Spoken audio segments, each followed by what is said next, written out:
ਵਾਹਿਗੁਰੂ ਜੀ ਕਾ ਖਾਲਸਾ ਵਾਹਿਗੁਰੂ ਜੀ ਕੀ ਫਤਿਹ। ਅੱਜ मैं आप जी को बेनती करन चला हाँ जी दशमेश जी ਦੀਆਂ ਆਉਣ ਦੀਆਂ ਨਿਸ਼ਾਨੀਆਂ। ਇਹ ਮਹਾਰਾਜ ਦਸ਼ਮੇਸ਼ ਜੀ ਦੇ ਆਪ ਲਿਖੀ ਹੋਈ ਹੈ, ਪਰ ਇਹ ਦਸਮ ਗ੍ਰੰਥ ਦੇ ਵਿੱਚੋਂ ਨਹੀਂ ਹੈ।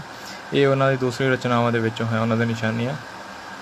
ਅਤੇ ਬਾਣੀ ਪੜ੍ਹਦਿਆਂ ਹੋਇਆ ਜੇ ਭੁੱਲ ਚੁੱਕ ਹੋਏ ਸੰਗਤ ਬਖਸ਼ਣਯੋਗ ਹੈ। ਸੱਚੇ ਪਾਤਸ਼ਾਹ ਕਿਰਪਾ ਕਰੇ ਆਪ ਜੀ ਬਖਸ਼ਣਾ ਕਰਨਾ ਅਤੇ ਵੱਧ ਤੋਂ ਵੱਧ ਗਿਆਨ ਸਰਵਣ ਕਰਨਾ ਅਤੇ ਸ਼ੇਅਰ ਕਰਨਾ ਜੀ। ਜੇ ਚੰਗਾ ਲੱਗੇ, ਜੇ ਮਨ ਮਤ ਲੱਗੇ ਫੇਰ ਨਾ ਕਰਨਾ ਸੰਗਤ ਜੀ।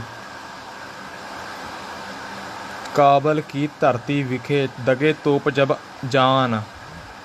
ਵੀ ਕਾਬਲ ਦੀ ਧਰਤੀ ਦੇ ਵਿੱਚ, ਕਾਬਲ ਕੰਧਾਰ ਜਿਹੜਾ ਸ਼ਹਿਰ ਹੈ ਇੱਕ ਪਾਕਿਸਤਾਨ 'ਚ, ਕਾਬਲ ਉਹ ਮੁਲਕ ਦੇ ਵਿੱਚ ਜਦੋਂ ਤੋਪਾਂ ਦਗੀਆਂ ਜਾਣਗੀਆਂ, ਜਦੋਂ ਮਹਾਰਾਜ ਦੇ ਸਿੰਘ ਤੋਪਾਂ ਚਲਾਉਣਗੇ ਅਤੇ ਆਪ ਸਭ ਇਹ ਜਾਣ ਜਾਣਾ ਕਿ ਤਬ ਹੀ ਸੱਚ ਇਹ ਸਮਝਿਓ ਹਮ ਹੈ ਪਹੁੰਚੇ ਆਨ।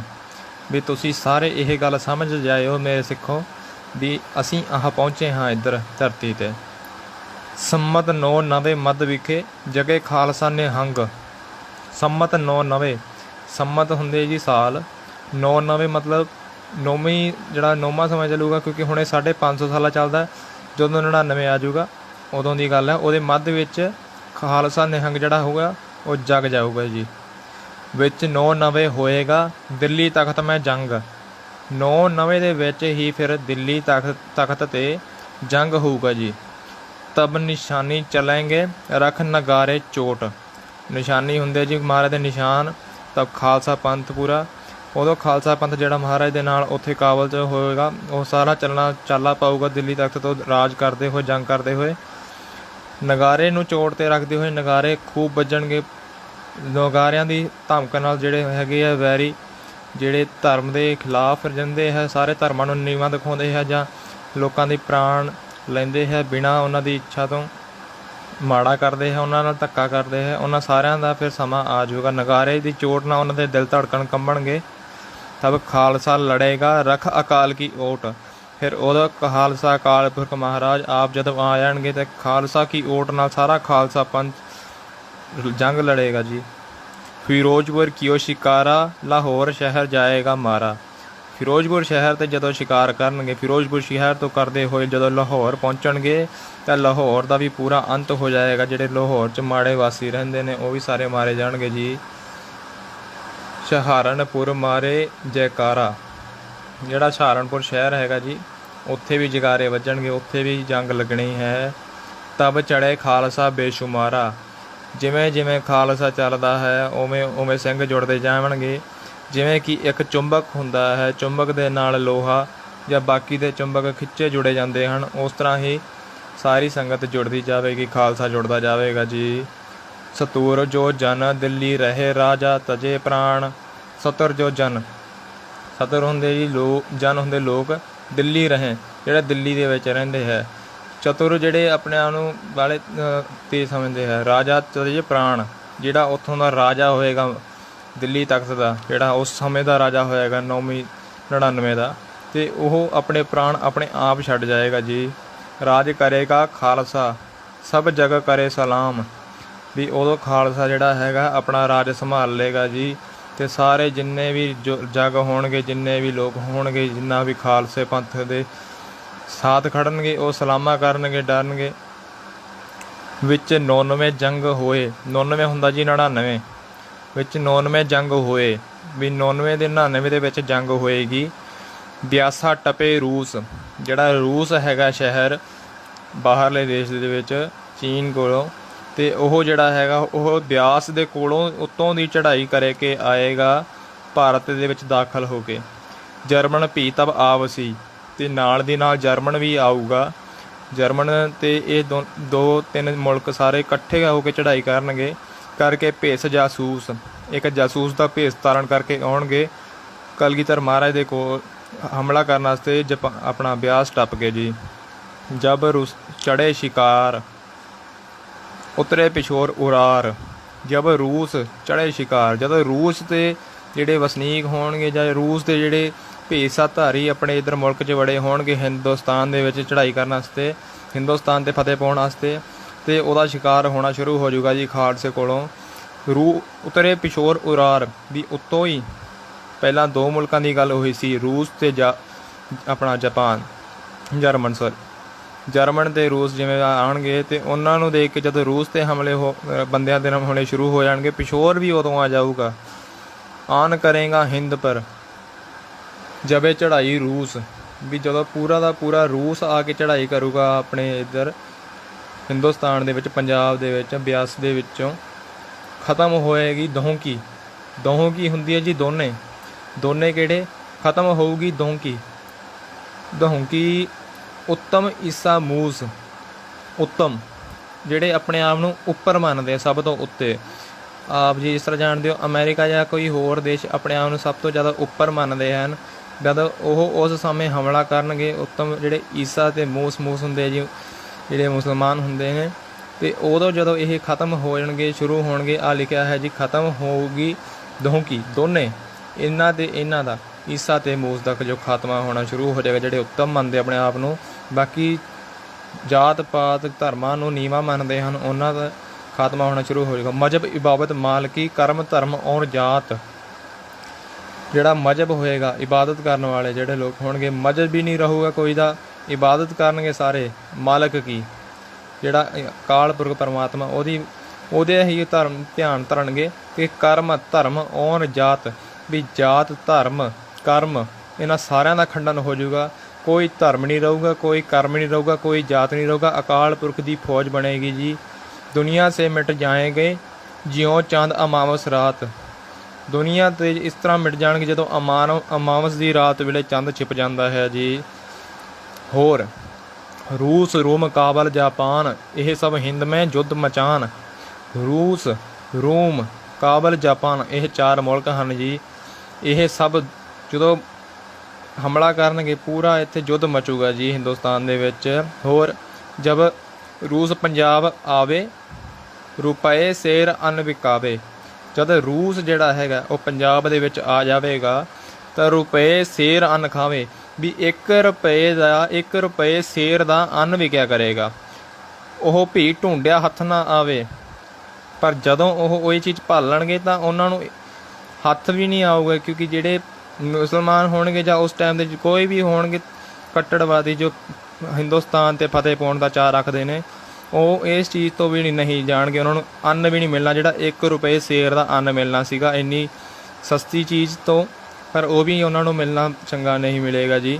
ਦੁਨੀਆ ਮਰੇ ਅੰਨ ਕੇ ਹਾਵੇ, ਦੁਨੀਆ ਜਿਹੜੀ ਹੈ ਉਹ ਅੰਨ ਦੇ ਕਾਰਨ ਮਰਦੀ ਜਾਵੇਗੀ। ਅੰਨ ਦੇ ਕਾਰਨ, ਲੋਕਾਂ ਦੀ ਭੁੱਖ ਦੇ ਕਾਰਨ ਮੌਤਾਂ ਹੁੰਦੀਆਂ ਜਾਣਗੀਆਂ।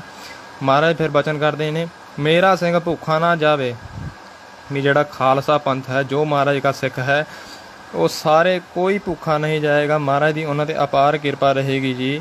ਜਿੱਥੇ ਦੇਖੇ ਲੰਗਰ ਲਾਵੇ, ਭੁੱਖੇ ਜਿੰਨੇ ਵੀ ਹੋਣਗੇ, ਪਠਾਨ ਦੇ ਹੋਣਗੇ, ਰੂਸ ਦੇ ਹੋਣਗੇ, ਜੋ ਚੀਜ਼ ਮਹਾਰਾਜ ਤੋਂ ਮੰਗਣਗੇ ਉਹ ਚੀਜ਼ ਉਹਨਾਂ ਨੂੰ ਮਿਲੇਗੀ ਜੀ। ਲੰਗਰ ਛਕਾਇਆ ਜਾਏਗਾ, ਉਹਨਾਂ ਨੂੰ ਲੰਗਰ ਵਰਤਾਇਆ ਜਾਏਗਾ, ਅਟੁੱਟ ਲੰਗਰ ਵਰਤਾਇਆ ਜਾਏਗਾ।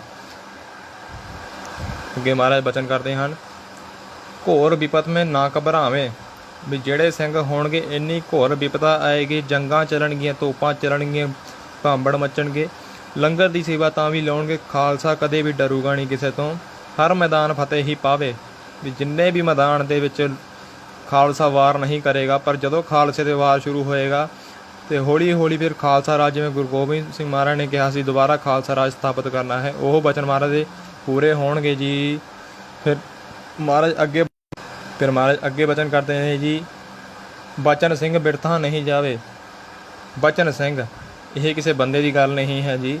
ਬਚਨ ਜੋ ਮਹਾਰਾਜ ਦੇ ਸਿੰਘਾਂ ਦੇ ਬਚਨ ਹੋਣਗੇ, ਜੋ ਸਿੰਘ ਜੋ ਵੀ ਗੱਲ ਕਹਿਦੇ ਕਰਨਗੇ, ਜੋ ਆਪਣੇ ਮੂੰਹੋਂ ਬਚਨ ਕਰਦੇ ਕਰਨਗੇ, ਉਹ ਬਿਰਥਾ ਨਹੀਂ ਜਾਵੇਗਾ। ਉਹ ਜੋ ਉਹਨਾਂ ਨੇ ਕਹਿ ਤਾ ਉਹ ਕੱਲ੍ਹ ਪੂਰਨ ਹੋ ਜਾਏਗੀ, ਉਹ ਗੱਲ ਉਸ ਟਾਈਮ ਵਾਪਰ ਜਾਏਗੀ, ਜਿਸ ਤਰ੍ਹਾਂ ਸਤਯੁਗ ਦੇ ਵਿੱਚ ਹੁੰਦਾ ਰਿਹਾ ਹੈ। ਕਲਯੁਗ ਮੈਂ ਸਤਯੁਗ ਵਰਤਾਵੇ, ਜਿਵੇਂ ਮੈਂ ਤੁਹਾਨੂੰ ਦੱਸਿਆ ਜੀ, ਮੈਂ ਜਿਸ ਤਰ੍ਹਾਂ ਕਲਯੁਗ ਦੇ ਵਿੱਚ ਮਾਫ਼ ਕਰਨਾ ਜੀ, ਅਤੇ ਜਿਸ ਤਰ੍ਹਾਂ ਮਹਾਰਾਜ ਨੇ ਬਚਨ ਕਰੇ ਸੀ, ਕਲਯੁਗ ਮੈਂ ਸਤਯੁਗ ਵਰਤਾਵੇਂ। ਸਿੰਘਾਂ ਦੇ ਬਚਨ ਖਾਲੀ ਨਹੀਂ ਜਾਣਗੇ। ਜੋ ਵੀ ਸਿੰਘ ਹੋਏਗਾ ਨਿਤਨੇਮੀ ਹੋਏਗਾ, ਗੁਰੂ ਕੇ ਰਹਿਤ ਦੇ ਵਿੱਚ ਰਹਿਣ ਵਾਲਾ ਹੋਏਗਾ, 52 ਹੁਕਮਾਂ ਨੂੰ ਮੰਨਣ ਵਾਲਾ ਹੋਏਗਾ। ਗੁਰੂ ਸਾਹਿਬ 'ਤੇ ਅਨੇਕ ਜਥੇਦਾਰਾਂ ਕਿ ਜਿਨ੍ਹਾਂ ਕਿ ਅੱਜ ਤੱਕ ਬਹੁਤ ਸ਼ਹੀਦੀਆਂ ਪਾਈਆਂ ਹੈ ਸਿੱਖ ਕੌਮ ਲਈ, ਉਹਨਾਂ ਦੀ ਤਰ੍ਹਾਂ ਜਿਹੜਾ ਸਿੱਖ ਵੀ ਬਚਨ ਕਰੇਗਾ ਉਹ ਬਚਨ ਕਦੀ ਵੀ ਖਾਲੀ ਨਹੀਂ ਜਾਵੇਗਾ। ਸਤਿਯੁਗ ਕੀ ਤਾਬਿਆ ਹੇਠ ਬੈਠੂਗਾ। ਪੱਛਮ ਤੇ ਕਾਲੂ ਇਉਂ ਆਵੇ। ਪੱਛਮ ਦੇ ਵਿੱਚੋਂ ਜਿਹੜੇ ਕਾਲੂ ਹੈ ਉਹ ਇਸ ਤਰ੍ਹਾਂ ਆਉਣਗੇ। ਕਾਲੂ ਮਤਲਬ ਜਿਹੜੇ ਕਾਲੇ ਹਨ ਜੀ, ਜਿਹੜੇ ਅਫਰੀਕਾ ਤੋਂ ਤਾਲੁਕ ਰੱਖਦੇ ਹਨ ਜੀ, ਜਾਂ ਜਿਹੜੇ ਮਨ ਦੇ ਕਾਲੇ ਹਨ ਜੀ, ਮਨ ਤੋਂ ਕਾਲੇ, ਧਰਮ ਤੋਂ ਕਾਲੇ। ਡੱਬੂ ਸਾਧ ਬਹੁਤ ਜੁੱਧ ਭੀਲੜੇ, ਵੀ ਜਿਹੜਾ ਉਹਨਾਂ ਦਾ ਸਾਥ ਹੋਊਗਾ ਉਹ ਡੁੱਬ ਜਾਊਗਾ, ਕਿਉਂਕਿ ਯੁੱਧ ਮਚੇਗਾ। ਯੁੱਧ ਦੇ ਵਿੱਚ ਉਹਨਾਂ ਦੀ ਫਤਿਹ ਨਹੀਂ ਹੋਵੇਗੀ ਜੀ। ਭੀੜੇ ਦੁਹੂੰ ਮਾਹੀ ਸੈਨਾ ਆਦਿਕ ਮਰ ਜਾਹੀ, ਵੀ ਭੀੜੇ ਦੁਹੂੰ ਮਾਹੀ ਮਤਲਬ ਦੋਨੇ, ਜਿਹੜੇ ਵੀ ਉੱਥੇ ਦੋਨੇ ਆਉਣਗੇ ਉਹਨਾਂ ਦੀ ਸੈਨਾ ਵੀ ਮਰ ਜਾਣਗੇ ਅਤੇ ਉਹ ਆਪ ਵੀ ਮਰ ਜਾਣਗੇ।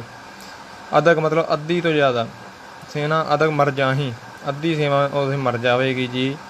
ਹਾਲ ਪਚਾਲ ਨਾਲ ਸਭ ਕੇ ਪਾ ਪਰਜਾ, ਅੰਨ ਨਾ ਗਿਆ ਥੋਥਾ, ਦੇਸ਼ ਪਿਛੋਰ ਦਗੇ ਜਬ ਤੋਪ, ਤਬ ਨਹੀਂ ਕਿਸੇ ਕੋ ਰੋਕ।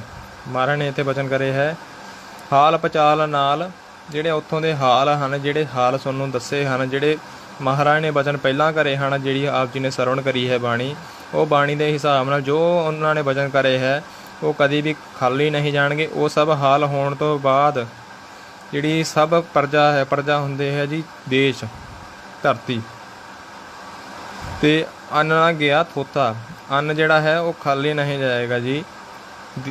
ਦੇਸ਼ ਪਿਛੋਰ ਦਗੇ ਜਬ ਤੋਪ, ਤਬ ਨਹੀਂ ਕਿਸੇ ਕੋ ਰੋਕ। ਜਦੋਂ ਪਿਛੋਰ ਦੇ ਦੇਸ਼ ਤੋਪਾਂ ਦਗਣਗੇ, ਭਾਰਤ ਦੇ ਵਿੱਚ, ਪੰਜਾਬ ਦੇ ਵਿੱਚ ਖਾਲਸੇ ਦੇ ਵਿਰੁੱਧ ਤੋਪਾਂ ਦਗਣਗੇ, ਤਬ ਨਹੀਂ ਕਿਸੇ ਕੋ ਰੋਕ। ਤਦ ਇਹ ਚੀਜ਼ਾਂ ਕੋਈ ਕਿਸੇ ਨੂੰ ਰੋਕ ਨਹੀਂ ਸਕੇਗਾ ਅਤੇ ਨਾ ਇਹ ਰੋਕਿਆ ਰੁਕੇਗਾ, ਕਿਉਂਕਿ ਯੁੱਧ ਉਸ ਟਾਈਮ ਮਚਣੇ ਹੈ ਜੀ। ਤਬ ਨਹੀਂ ਕਿਸੇ ਕੋ ਰੋਕ। ਗਗਨ ਦਮਾਮਾ ਬੱਜੇ ਗੋਲੇ ਜ਼ੋਰ ਬਰਸੇ, ਮਹਾਰਾਜ ਬਚਨ ਕਰਦੇ ਹਨ ਦਮਾਮਾ ਬੱਜੇ, ਦਮਾਮਾ ਅਸਮਾਨ ਦੇ ਵਿੱਚ, ਗਗਨ ਦੇ ਵਿੱਚ ਜਦੋਂ ਤੋਪਾਂ ਵੱਜਣਗੀਆਂ, ਗੋਲੇ ਵੱਜਣਗੇ ਜੀ, ਅਤੇ ਉਦੋਂ ਬਰਸੇ ਅਗਨ ਅਨੇਕ ਭਾਂਤ ਗਗਨ ਭੂ ਥੱਲੇ। ਗੋਲੇ ਜਦੋਂ ਵੱਜਣਗੇ ਅਸਮਾਨ ਦੇ ਵਿੱਚੋਂ ਬਰਸਣਗੇ, ਜਦੋਂ ਪੂਰਾ ਉਹਨਾਂ ਦਾ ਲੜਾਈ ਦਾ ਮਾਹੌਲ ਹੋਏਗਾ, ਅਨੇਕ ਤਰ੍ਹਾਂ ਦੇ ਉੱਥੋਂ ਸ਼ਸਤਰ ਆਉਣਗੇ, ਤੋਪਾਂ ਚੱਲਣਗੀਆਂ, ਬੰਬ ਗੋਲੇ ਧਮਾਕੇ ਹੋਣਗੇ ਜੀ, ਪੂਰਾ ਖੜਾਕਾ ਹੋਏਗਾ, ਕਿਉਂਕਿ ਮਹਾਰਾਜ ਨੇ ਬਚਨ ਕਰੇ ਹੈ ਜਦੋਂ ਮਹਾਰਾਜ ਜੀ ਆਉਣਗੇ ਉਦੋਂ ਖੜਾਕਾ ਪੂਰਾ ਹੋਣਾ ਹੈ। ਗਗਨ ਭੂ ਥੱਲੇ, ਗਗਨ ਦੇ ਭੂ ਥੱਲੇ ਜਿੰਨੇ ਵੀ ਵੈਰੀ ਹੋਣਗੇ, ਜਿੰਨੇ ਵੀ ਸ਼ਹੀਦ ਸਿੰਘ ਹੋਣਗੇ, ਉਹ ਸਾਰੇ ਥੱਲੇ ਗਿਰਦੇ ਜਾਣਗੇ ਜੀ। ਜੱਲੇ ਥੱਲੇ ਪਿਸ਼ੋਰ, ਪਿਸ਼ੋਰ ਜਿਹੜਾ ਹੈਗਾ ਉਹ ਜਲ ਜਾਏਗਾ। ਉੱਥੇ ਜਿੰਨੇ ਵੀ ਲੋਕ ਹੈ ਉਹਨਾਂ ਦੀ ਲੋਥਾਂ ਰਹਿ ਜਾਣਗੀਆਂ, ਜਿਹੜੇ ਧਰਮ ਤੋਂ ਵਿਰੁੱਧ ਰਹਿੰਦੇ ਹਨ ਜੀ। ਗੜ ਗੜ ਗੋਲੇ ਬਰਸੇ ਮਿਲੇ ਨਾ ਕਿਤੇ ਹੀ ਅੰਨ, ਵੀ ਗੋਲੇ ਗੜ ਗੜ ਕਰਕੇ ਵਰਸਣਗੇ, ਪੂਰਾ ਉੱਥੇ ਮਾਹੌਲ ਬੁਰਾ ਹੋ ਜਾਏਗਾ। ਜਿਸ ਤਰ੍ਹਾਂ ਅੱਜ ਤੱਕ ਹੋਇਆ ਹੈ ਉਹ ਜੰਗਾਂ ਕੁਛ ਵੀ ਨਹੀਂ, ਜਿਸ ਤਰ੍ਹਾਂ ਆਪਣਾ ਪਹਿਲਾਂ ਹੋਈਆਂ ਕਿੰਨੀਆਂ ਜੰਗਾਂ ਉਹ ਕੁਛ ਵੀ ਨਹੀਂ, ਜਿਹੜੀਆਂ ਹੁਣ ਹੋਣੀਆਂ ਅਸਲ ਜੰਗਾਂ ਤਾਂ ਉਹ ਨੇ। ਜਿਸ ਤਰ੍ਹਾਂ ਕਿ ਮਹਾਰਾਜ ਦੀ ਜਿਵੇਂ ਬਾਣੀ ਹੈ, ਬਾਣੀ ਤੋਂ ਮਹਾਰਾਜ ਦੇ ਅੱਜ ਤੱਕ ਸਾਰੇ ਵਚਨ ਪੂਰੇ ਹੋਏ ਹੈ। ਜੇ ਕਲਕੀ ਅਵਤਾਰ 'ਚ ਗੁਰੂ ਨਾਨਕ ਦੇਵ ਜੀ ਮਹਾਰਾਜ ਨੇ 10ਵੇਂ ਜਨਮ ਦੀ ਗੱਲ ਪਹਿਲਾਂ ਹੀ ਦੱਸਤੀ ਸੀਗੀ, ਬਾਬਰ ਨੂੰ ਪਹਿਲਾਂ ਹੀ ਦੱਸਤਾ ਸੀਗਾ ਵੀ ਉਹਦੀ 6ਵੀਂ ਪੀੜ ਅਕਬਰ ਨਾਲ ਦੀ ਉਹਨਾਂ ਦਾ ਯੁੱਧ ਮਚੇਗਾ। ਅਤੇ ਅੱਗੇ ਦਾ ਵੀ ਉਹਨਾਂ ਨੇ ਸਾਰਾ ਦੱਸਤਾ ਸੀਗਾ ਵੀ ਸਿਰਫ ਨਿਹੰਗੀ ਨਿਹੰਗ ਨੀਲਾ ਬਾਣਾ ਪਹਿਨ ਕਰ ਹੀ ਸਭ ਮਿਲੇਂਗੇ। ਉਹ ਸਾਰੇ ਮਹਾਰਾਜ ਦੇ ਬਚਨ ਪੂਰੇ ਹੋਣੇ ਹਨ। ਮਿਲਣਾ ਕਿਤੇ ਹੀ ਅੰਨ ਕਿਤੇ ਨਹੀਂ ਮਿਲੂਗਾ, ਭਾਲਾ ਵੀ ਨਹੀਂ ਕਿਤੇ ਮਿਲੂਗਾ। ਜਿਹੜੇ ਅੰਨ ਦੀ ਇਹਨਾਂ ਨੇ ਬੇਅਦਬੀ ਇੰਨੀ ਕਰੀ ਹੈ, ਸਿੱਖਾਂ ਤੋਂ ਲੰਗਰ ਦੀ ਸੇਵਾ ਖੋਈ ਹੈ। ਤੁਰਕ ਅਰ ਗੋਸ਼ੇ ਤਰਸੇ ਗੋਰੇ ਤਰਸੇ, ਤੁਰਕ ਔਰ ਗੋਰੇ ਤਰਸੇ, ਜਿਹੜੇ ਗੋਰੇ ਨੇ ਅੰਗਰੇਜ਼ ਨੇ ਅਤੇ ਤੁਰਕ ਜਿਹੜੇ ਤੁਰਕੀਏ ਨੇ, ਇਹ ਸਾਰੇ ਅੰਨ ਨੂੰ ਤਰਸ ਜਾਣਗੇ। ਰਾਜਾ ਪ੍ਰਜਾ ਨਾਸ਼ ਹੋਏ, ਪ੍ਰਜਾ ਵੀ ਅਤੇ ਰਾਜਾ ਵੀ ਉਦੋਂ ਦੇ ਟਾਈਮ ਦਾ ਸਭ ਨਾਸ਼ ਹੋ ਜਾਣਗੇ, ਮਿਟ ਜਾਣਗੇ ਜੀ। ਕਿਛ ਰਹੇ ਨਾ ਪੱਲੇ, ਵੀ ਉਹਨਾਂ ਦੇ ਪੱਲੇ ਕੁਛ ਵੀ ਨਹੀਂ ਰਹਿ ਜਾਊਗਾ ਜੀ। ਭਾਗੜ ਦਾਗੜ ਪੜੇ ਜਾਂ ਹਾਰ ਕੋ ਚੱਲੇ, ਵੀ ਉਹਨਾਂ ਦੀ ਭਾਜਣਾ ਪੈ ਜਾਣਗੀਆਂ, ਦੱਗੇ ਜਾਣਗੇ ਤੋਪ ਦੇ ਗੋਲਿਆਂ ਨਾਲ, ਸਿੱਖਾਂ ਦੇ ਸਿੰਘਾਂ ਦੇ ਤੀਰਾਂ ਨਾਲ, ਤਲਵਾਰਾਂ ਨਾਲ, ਕਿਉਂਕਿ ਤੇਗਾਂ ਉੱਠਣਗੀਆਂ ਉਸ ਟਾਈਮ। ਜਾਂ ਹਾਰ ਕੋ ਹੋ ਚੱਲੇ, ਜਾਂ ਉਹ ਹਾਰੇ ਜਾਣਗੇ, ਸ਼ਹੀਦ ਹੋ ਜਾਣਗੇ ਜੰਗ ਦੇ ਵਿੱਚ। ਸੁੱਤੇ ਸੋਏ ਹੋਏ ਮਰੇ ਅਨਿਆਈ ਮਰਨੀ, ਜਿਹੜੇ ਸੁੱਤੇ ਹੋਏ ਨੇ ਉਹ ਅਨਿਆਈ ਦੀ ਮਰਨਗੇ। ਜਿਹੜੇ ਨਿਤਨੇਮ ਨਹੀਂ ਕਰਦੇਗੇ, ਜਿਹੜੇ ਰਹਿਤ ਦੇ ਵਿੱਚ ਨਹੀਂ ਰਹਿੰਦੇਗੇ, ਉਹ ਸਾਰੇ ਮਰੇ ਜਾਣਗੇ। ਉਹਨਾਂ ਸਾਰਿਆਂ ਦਾ ਮਹਾਰਾਜ ਜੀ ਨੇ ਕਿਸੇ ਕੀ ਪੇਸ਼ੀ ਨਹੀਂ ਚੱਲਣੀ ਮਹਾਰਾਜ ਅੱਗੇ।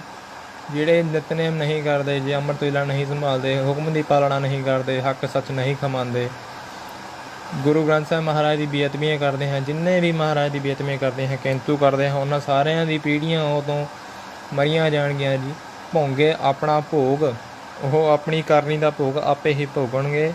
ਜੈਸੀ ਉਨ ਕੀ ਕਰਨੀ, ਵੀ ਜਿਸ ਤਰ੍ਹਾਂ ਹੀ ਉਹਨਾਂ ਨੇ ਕਰੀ ਹੈ ਆਪਣੀ ਜ਼ਿੰਦਗੀ 'ਤੇ, ਜੋ ਉਹਨਾਂ ਨੇ ਕਰਮ ਕਮਾਇਆ ਹੈ, ਗਾਹਾਂ ਦੀ ਜੂਨੀ 'ਚ ਆ ਕੇ ਵੀ ਜੋ ਕਰਮ ਕਮਾਇਆ ਹੈ, ਪਿਛਲੇ ਵੀ ਜੋ ਕਰਮ ਕਮਾਏ ਹੈ, ਉਹ ਸਭਨਾਂ ਨੂੰ ਭੋਗਣਾ ਪਵੇਗਾ ਜੀ। ਵਾਹਿਗੁਰੂ ਜੀ ਕਾ ਖਾਲਸਾ, ਵਾਹਿਗੁਰੂ ਜੀ ਕੀ ਫਤਿਹ। ਸੰਗਤ ਜੀਓ, ਆਪ ਜੀ ਕੋ ਸਰਵਣ ਕਰਾ ਕੇ ਅਟੂਟ ਭਾਗ ਜਾਗੇ ਨੇ ਸੱਚੇ ਪਾਤਸ਼ਾਹ ਜੀ ਨੇ ਮਿਹਰ ਕਾਰਨ। ਆਪ ਜੀ ਸਰਵਣ ਕਰੋ, ਸੱਚੇ ਪਾਤਸ਼ਾਹ ਜੀ ਮਿਹਰ ਭਰਿਆ ਹੱਥ ਰੱਖਣ। ਭੁੱਲਾਂ ਚੁੱਕਾਂ ਹੋਈਆਂ ਦੀ ਮਾफ़ੀ ਬਖਸ਼ਣੀ, ਸੱਚੇ ਸੰਗਤ ਬਖਸ਼ਣਯੋਗ ਹੈ। ਮਹਾਰਾਜ ਆਪ ਜੀ 'ਚ ਵਾਸ ਕਰਦੇ ਨੇ। ਭੁੱਲ ਚੁੱਕ ਮਾਫ਼ ਕਰਨੀ, ਬਾਣੀ ਸਰਵਣ ਕਰਨੀ, ਵੱਧ ਤੋਂ ਵੱਧ ਪਾਠ ਕਰਨਾ, ਰਹਿਤ ਦੇ ਵਿੱਚ ਰਹਿਣਾ, ਇੰਨੀ ਕੀ ਅਰਦਾਸ ਦੀ ਬੇਨਤੀ ਹੈ ਜੀ।